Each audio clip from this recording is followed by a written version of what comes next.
ఇప్పుడే Kannappa movie complete చేయడం జరిగింది ఐమాక్స్ థియేటర్లో.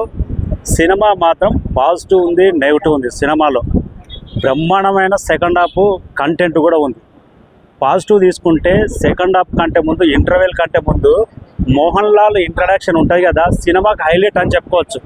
ఆ మహాశివుడే వచ్చి అక్కడ మహాభారతానికి లింక్ చేసి కనెక్ట్ చేసి అసలు తిన్నడు ఎలా పుట్టాడు, ఒక అర్జునుడి నుంచి తిన్నడు తర్వాతి జన్మలో ఎలా పుట్టాడు అన్నది మహాభారతానికి లింక్ చేసి కన్నడు పుట్టుక గురించి చెప్పడం మాత్రం ఇంటర్వెల్ నుంచి సినిమా నెక్స్ట్ రేంజ్ అనిపించింది.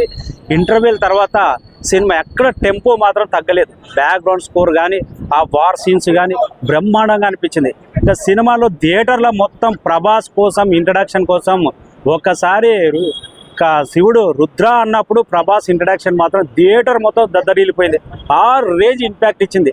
ప్రభాస్ క్యారెక్టర్ కూడా శివుడు గురించి, శివతత్వం గురించి ఇటు తిన్నడికి కానీ, మోహన్ బాబు క్యారెక్టర్ కానీ, ఇంకా నెమలి క్యారెక్టర్ కానీ మోటివేట్ చేసే విధంగా ఎలా ఉందంటే చాలా బ్రహ్మాండంగా ఉంది. ప్రభాస్కి అయితే 100% ఈ రుద్ర క్యారెక్టర్ ఎక్కడ బ్రహ్మాండంగా సెట్ అయింది అనిపించింది. సూపర్ డూపర్ అనిపించింది.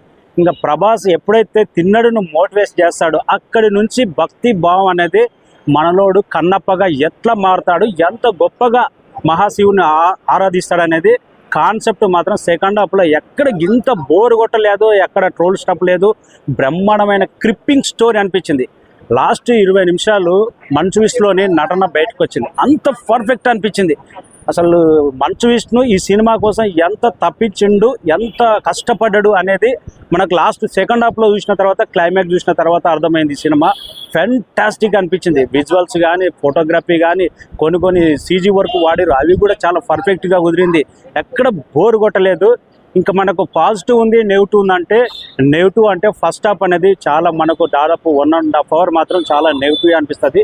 స్లో నెరేషన్, సినిమా కంటెంట్ ఒకే దగ్గర ఆ గుడెము మహాకాళి అని బలి ఇవ్వడము, మనుషులను బలి ఇవ్వడము, తర్వాత మనకు గుడెం అని చెప్పి అక్కడ 10-20 మందినే చూపెట్టడము అంతవరకు సింక్ అవ్వలేదు. ఫస్ట్ హాఫ్లో మాత్రం ఆల్మోస్ట్ 1.5 hour నెగిటివ్ అని చెప్పొచ్చు. సినిమా ఎక్కడ ఇంపాక్ట్ ఇవ్వదు. మనకి మోహన్ బాబు ఇంట్రడక్షన్ మాత్రం చాలా హై ఇస్తుంది. అక్కడ ఒక శ్లోకం కూడా ఉంటుంది మోహన్ బాబు ఇంట్రడక్షన్ కానీ, తర్వాత అంతవరకే హైలేక అనిపిస్తుంది. ఫస్ట్ హాఫ్లో మాత్రం 1.5 hour మాత్రం చాలా డిసప్పాయింట్ చేసిన స్టోరీ. కానీ అది ఫస్ట్ హాఫ్ తర్వాత ఏంద్రా ఇలా ఉందంటే, ఇంటర్వెల్ కంటే ముందు మోహన్ లాల్ క్యారెక్టర్ నుంచి అక్కడ వచ్చే బీజిఎం కానీ, అక్కడ వచ్చే కొన్ని స్క్రీన్స్ కానీ, విజువల్స్ కానీ నెక్స్ట్ రేంజ్.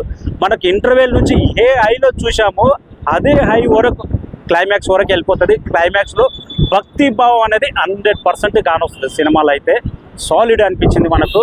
అదే మన ఒక తెలుగు నేటివిటీ డైరెక్టర్ను పెట్టుకుని ఉంటే, ఒక సీరియల్ డైరెక్టర్ కాకుండా 100% ఇంకా చాలా డిఫరెంట్గా ఉంటుండే. ఎందుకంటే కొన్ని మన బాహుబలిలో వాడిన సీన్స్ కానీ, తర్వాత మొగధీరలో సీన్స్ కానీ, ఆ బల్యం అది బాణం సీన్స్ కానీ కొన్ని రిపీట్ చేసినట్టు అనిపిస్తుంది.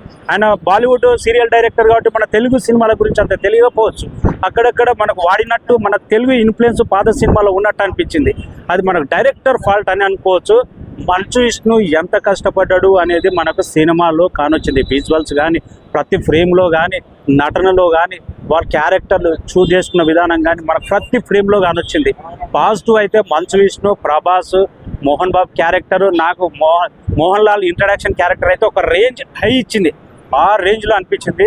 ఇక నెగిటివ్ కూడా కొందరు క్యారెక్టర్లు అయితే ఆ గెటప్లు కానీ, ఈ ట్రెండ్కు తగ్గట్టు ఆ గెటప్లు, ఆ డైలాగ్ డెలివరీ, మరి ముఖ్యంగా శరత్ కుమార్ డైలాగ్ మాత్రం తనే చెప్పడం జరిగింది. తమిళ ఫ్లేవర్, మన తమిళ వాళ్ళు తెలుగు మాట్లాడితే ఎలా ఉంటుందో ఆ విధంగా అనిపించింది. ప్రభాస్ డైలాగ్ డెలివరీ కూడా ఏదో నిద్రమబ్బులో లేచి వచ్చి డైలాగ్ చెప్పినట్టు అనిపించింది. ప్రభాస్ కూడా డైలాగ్ డెలివరీ అంతా ఆ రుద్ర క్యారెక్టర్ బ్రహ్మాండంగా ఉండగా డైలాగ్ డెలివరీ వాయిస్ అనేది అంత పర్ఫెక్ట్గా సెట్ కాలేదు అనిపించింది. ఇక మంచు విష్ణు కొడుకు స్టార్టింగ్లో బిగినింగ్లో వచ్చిన వాయిస్ కూడా వేరే వాళ్ళతో డబ్బింగ్ చెప్తుంటే పర్వాలేదు అనిపిస్తుంది. తన పర్ఫార్మెన్స్ మాత్రం మంచు విష్ణు కొడుకు ఫ్యూచర్లో మంచి టాలెంట్ ఉండే క్యారెక్టర్ లాగా అనిపించింది. తన హావభావాలు కానీ ప్రతి ఒక్కటి. ఇంకా మొదటి పాట తన కూతురులో వేసారు, పర్వాలేదు, okay. First half below average, second half మాత్రం మెస్మరైజ్ చేసే స్క్రీన్ పే. ఆ కన్నప్ప ఎందుకు టైటిల్ పెట్టారు, ఆ క్రిప్పింగ్ భక్తి భావం అనేది సెకండ్ హాఫ్లో 100% గానే వచ్చింది. ప్రభాస్ వెళ్ళిన తర్వాత సినిమా నెక్స్ట్ రేంజ్కి వెళ్ళింది, దీంట్లో డౌటే లేదు. 100% ట్రోల్స్ నుంచి తప్పించుకొని మంచు విష్ణు హిట్ కొట్టినట్టే అనిపించింది నాకు. ఇది భక్తి భావం సినిమా. ఇంతకంటే మన తెలుగు టాప్ డైరెక్టర్ ఉంటే ఇంకోలాగా ఉంటుండే.